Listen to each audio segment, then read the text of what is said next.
Good evening, dear traveler.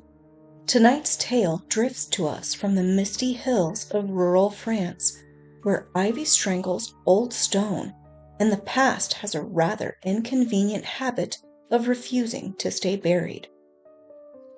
It concerns a ruined Templar chapel, a relic sealed beneath centuries of dust, and a young historian who discovered that curse, much like poorly balanced ladders, tend to fall exactly where you least expect them. Let us begin on a Friday. Naturally, a Friday the 13th. The ruins of the Red Cross. The Château de la Croix-Rouge had long ago surrendered to time. What had once been a proud Templar preceptory now stood as little more than broken walls and a leaning bell tower that groaned whenever the wind swept down the hill. Local villagers avoided the place after dark. Not because of ghosts, of course. Villagers never say ghosts.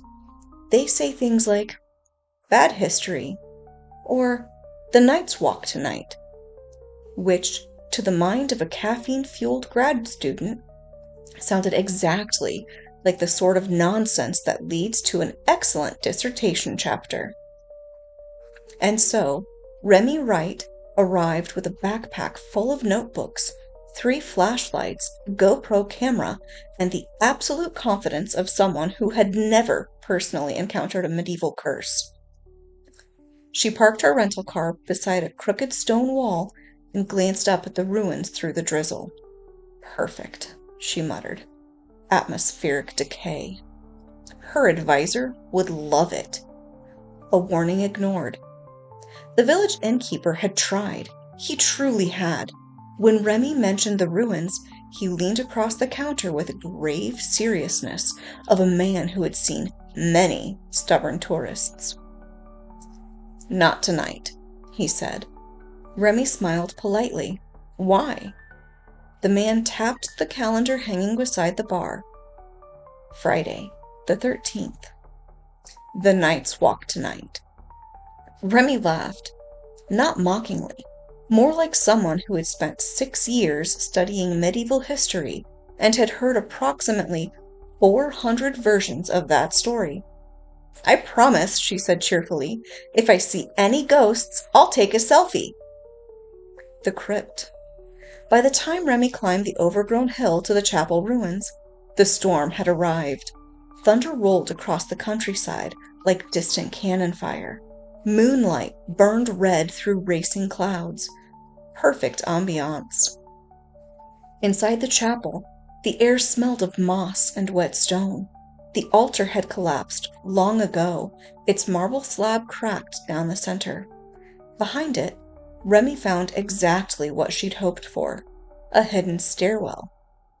Templars, she whispered with delight. You dramatic, secretive weirdos. She switched on her flashlight and descended. The crypt below was small and circular, its walls carved with faded crosses. Water dripped steadily from the ceiling. At the center stood a stone sarcophagus. Remy's academic curiosity immediately overpowered her sense of caution. Okay, she said, pulling the crowbar from her backpack. Let's see what you've got. The relic. The lid slid open with a grinding echo. Inside lay no gold, no chalice, no ancient manuscripts, just a small wooden fragment bound in iron. Carved into its surface was a Red Cross pate. It glowed faintly. Remy frowned. Huh. On the sarcophagus lid, etched in Latin, she read, Mala fortuna sequitur te usque ad diem tertium decimum. She translated automatically. Misfortune shall follow you until the 13th day. Remy snorted. Very dramatic. She reached down and touched the relic. The awakening. The glow exploded. Wind roared through the crypt, though there were no open windows. Whispering voices rose in Old French. Then the air thickened. One by one, figures appeared around the chamber. 12 knights. Their armor shimmered like moonlight beneath water. White mantles hung from their shoulders, each marked with a bold red cross. They stood silent, watching. Remy blinked. "Okay," she said slowly. "Either this is the best hallucination I've ever had, or I'm about to rewrite several chapters of medieval history." One knight stepped forward. His helm was scarred. His voice echoed like distant bells. "We are bound," he said, "by oath and by the 13th. Remy stared. Cool. Cool. "You have awakened the vigil." The knight pointed at the relic. "Now misfortune rides with you until our watch is complete." The curse of bad luck. The first thing to fail was her phone. It died instantly. Then it turned back on. Then it began playing Gregorian chants at full volume on loop. Remy stared at it. Seriously? The second thing to fail was the ladder she used to climb back out of the crypt. It collapsed. Not catastrophically, just enough to drop her directly into a mud puddle. From somewhere nearby came ghostly murmuring. "Thou pushed it too far, brother Raoul." "Nay, only slightly." Remy froze. Did the ghost just critique my ladder technique? Escalation. The night became a festival of terrible luck. Doors slammed on her fingers. Salt shakers exploded across the inn's dining room. Her coffee spilled in perfect cross shapes. Every ladder she touched broke. Her rental car refused to start. When it finally did start, the exhaust puffed smoke shaped like tiny red crosses. "Okay," Remy said to the empty air. "I admit, this is impressive." Then the black cats arrived, at least 7 of them. They marched behind her in a perfect V formation, like a tiny feline cavalry charge. The helpful ghosts. Oddly, the knights were not entirely cruel.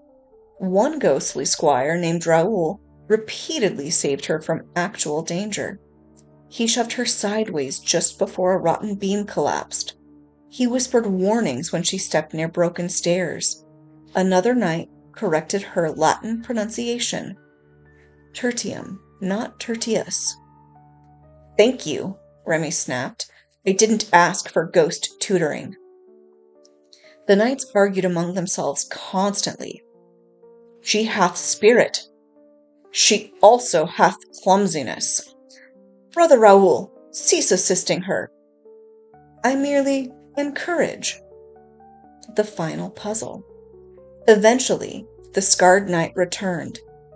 "You must finish the vigil." He gestured to the crypt walls. 12 stone crosses surrounded the chamber. "Align them." Remy frowned. "With what?" "The 13th." Lightning cracked outside.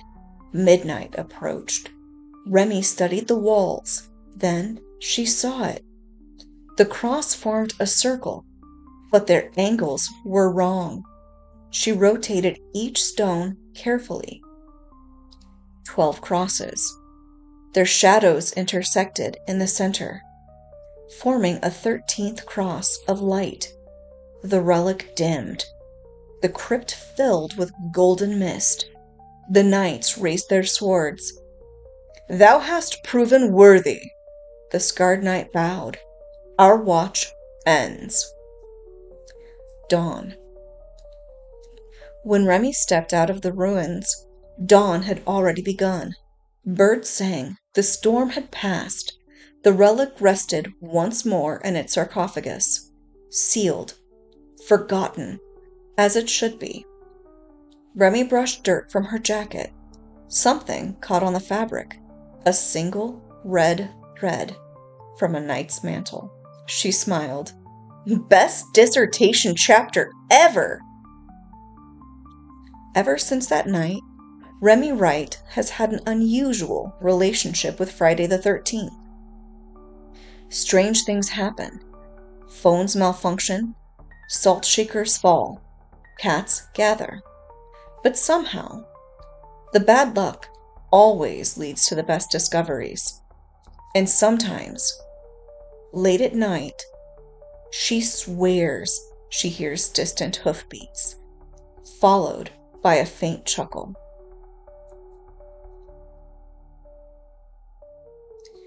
Good evening, dear traveler. If you should ever wander near the ruins of the Red Cross Chapel on a stormy Friday, you may wish to mind the ladders.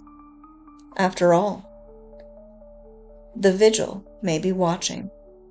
Good night.